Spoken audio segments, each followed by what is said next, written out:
உலகமெங்கும் இருக்கின்ற இயேசுவின் அடியவர்களுக்கு வணக்கம், வாழ்த்துக்கள். உட்கார்ந்து பேசுவோம், உண்மைகளை பேசுவோம் நிகழ்ச்சிக்கு வாங்க போலாம்.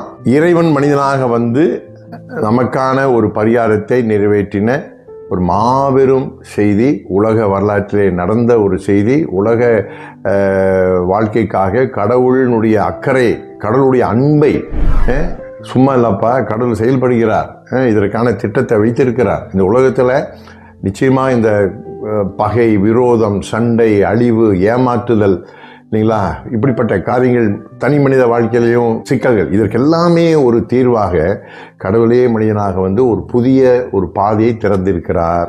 அதற்காக தன்னையே தியாக பலியாய் அர்ப்பணித்தார். ஆனாலும் நீதி வென்றது.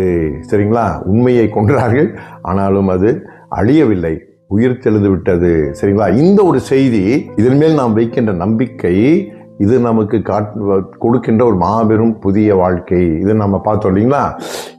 இதுதான் நான் இயேசு வழி ஆன்மீகம் அப்படின்னு நான் சொல்றேன். இயேசு வழி ஆவிக்குரிய வாழ்க்கை என்றும் நாம் அதை சொல்லலாம். இதுக்கு 3 பகுதிகளை நான் உங்களுக்கு அறிமுகப்படுத்த விரும்புகிறேன். சரிங்களா, இந்த இயேசு வழி ஆன்மீகத்தை இதில் 3 காரியங்கள் அடங்கி இருக்குது. ஒன்று ஆவிக்குரிய பகுதி, 2வது அறிவு சார்ந்த பகுதி, 3வது வரலாறு சார்ந்த பகுதி. சரிங்களா, இந்த 3 பகுதியும் நாம் ஓரளவாவது நாம் தெரிந்து கொண்டிருக்கும் பொழுதுதான் இந்த நம்பிக்கை என்பது ஒரு பகுத்தறிவின் நம்பிக்கை. சரிங்களா, மூட நம்பிக்கை அல்ல, கண்மூடித்தனமான நம்பிக்கை அல்ல, அல்லது மனிதனை இழிவுபடுத்தக்கூடிய நம்பிக்கையும் அல்ல. சரிங்களா, அல்லது எல்லாம் அவ்வளோதான் சார், அதாவது அப்படியே இருக்குங்க, யாரும் நீங்களாம் ஒன்றும் மாற்றவே முடியாது அப்படின்னு சில பேர் சொல்கிறாங்களா. அதே மாதிரி இன்னொரு தவறான புரிதல் இருக்குது. நீ முந்தின பிறவியில் என்ன செய்தியோ அது இந்த பிறவியில் செய்தது அடுத்த பிறவி இல்லை. இதே ஒரு கருத்தை இயேசுவினுடைய வாழ்க்கையிலும் வந்ததுங்க.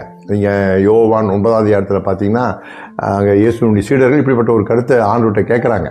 எதனால இவனுக்கு இந்த பிரச்சனை, எதனால இவனுக்கு இந்த கண்ணு தெரியல, இவன் செய்த பாவமோ, இப்படிலாம் இருந்து பார்த்தீங்களா.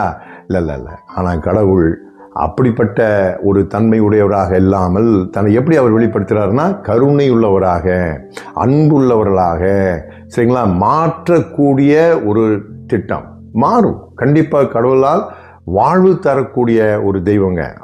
அழிப்பதற்கல்ல, தண்டனை கொடுப்பதற்கல்ல, கைவிட்டு போவதற்கல்ல, ஒரு நம்பிக்கை தரும் ஆன்மீகம் இயேசு வழி ஆன்மீகம். சரிங்களா, இதை நாம் புரிந்து கொள்ள வேண்டும் என்றால், இப்படிப்பட்ட ஒரு தெளிவான, ஒரு அறிவுபூர்வமான, ஒரு சரியான வாழ்க்கை. சரிங்களா, இந்த நம்பிக்கைக்கு 3 பகுதிகள் நான் மறுபடியும் சொல்றேன். ஆவிக்குரிய ஒரு பகுதின்னு ஒன்று இருக்குதுங்க, அறிவு சார்ந்த பகுதி, அதாவது ஃபர்ஸ்ட் என்ன சொன்ன ஸ்பிரிச்சுவல் அப்படிங்களா, 2வது இன்டலெக்சுவல் பார்ட் அப்படின்னு சொல்லலாம், 3வது ஹிஸ்டாரிக்கல் டைமென்ஷன். அதில் 3 டைமென்ஷன் கூட சொல்லலாம். ஸ்பிரிச்சுவல் டைமென்ஷன், இன்டலெக்சுவல் டைமென்ஷன், 3வது ஹிஸ்டாரிக்கல் டைமென்ஷன். ஆக இந்த 3 காரியங்களையுமே தொடர்ந்து நான் உங்களோட சில உண்மைகளை பகிர்ந்து கொள்ள விரும்புகிறேன். ஏன்னா இதன் மூலமாக நமக்கு இன்னும் நம்முடைய அந்த நம்பிக்கை உறுதிப்படுகிறது.